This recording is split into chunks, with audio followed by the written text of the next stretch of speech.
बात दिल्ली की राजनीति की, जिसमें विधानसभा चुनाव के लिए महिला सम्मान और संजीवनी योजना के बाद अरविंद केजरीवाल ने एक और मास्टर स्ट्रोक खेला।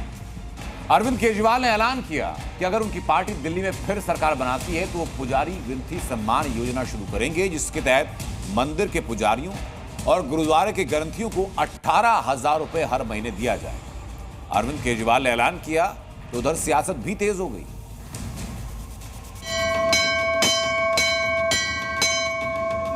पुजारियों को और गुरुद्वारे में ग्रंथियों को लगभग 18,000 रुपये महीना इनको सम्मान राशि दी जाएगी। ये मांग तो भारतीय जनता पार्टी सालों से उठा रही है। दिल्ली विधानसभा चुनाव के लिए अरविंद केजरीवाल ने बड़ा मास्टर स्ट्रोक खेला है। महिला सम्मान और संजीवनी योजना के बाद अब केजरीवाल ने पुजारी सम्मान योजना का ऐलान कर दिया। मगर आपके इस ऐलान पर एक बार फिर सियासी घमासान छिड़ गया है। सबसे पहले अरविंद केजरीवाल का ये बड़ा ऐलान सुनिए। इस योजना के जरिए हम इसे मैं वेतन या तनख्वाह नहीं कहूँगा, एक तरह से इनका सम्मान करने के लिए इसकी घोषणा कर रहे हैं कि लगभग 18,000 रुपये महीना इनको सम्मान राशि दी जाएगी हमारी सरकार बनने पर।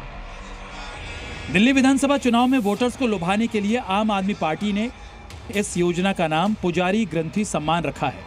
इसका लाभ मंदिरों के पुजारियों और गुरुद्वारों के ग्रंथियों को मिलेगा।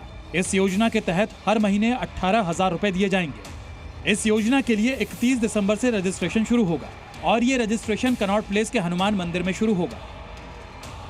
मंदिरों में भगवान की पूजा करने वाले लोगों को पूजा करवाने वाले पुजारियों को और गुरुद्वारे में ग्रंथियों को इस योजना के जरिए हम लगभग 18,000 रुपये महीना इनको सम्मान राशि दी जाएगी हमारी सरकार बनने पर। आम आदमी पार्टी की इस योजना को बीजेपी के मंदिर प्रकोष्ठ प्लान की कार्ड भी माना जा रहा है। दरअसल बीजेपी भी हिंदुओं को एकजुट करने के लिए ऐसी ही एक योजना लेकर आई थी। 2022 में मंदिर प्रकोष्ठ योजना के नाम से लॉन्च किया गया था, जिसमें पंडितों ब्राह्मणों को पार्टी से जोड़ने की कोशिश की गई थी। इसे दिल्ली से पायलट प्रोजेक्ट के तौर पर लॉन्च किया गया था, जिसमें दिल्ली के 27,000 मंदिरों को मंदिर प्रकोष्ठ से जोड़ा गया।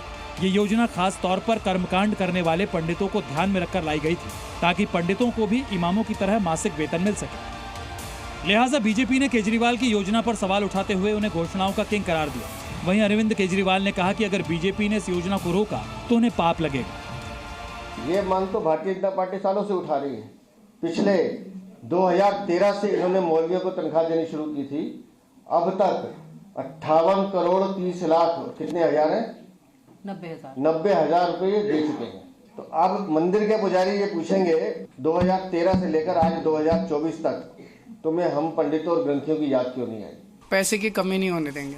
मेरी भारतीय जनता पार्टी से हाथ जोड़ के विनती है, जैसे उन्होंने पुलिस भेज के फर्जी केस करके महिला सम्मान को रोकने की कोशिश की लेकिन रोक नहीं पाए, इस तरह से ये कम से कम पुजारियों और ग्रंथियों की योजना को रोकने की कोशिश ना करें, बहुत पाप लगे। इस सियासी बयानबाजी के बीच दिल्ली में पुजारियों ने केजरीवाल की इस योजना का स्वागत किया।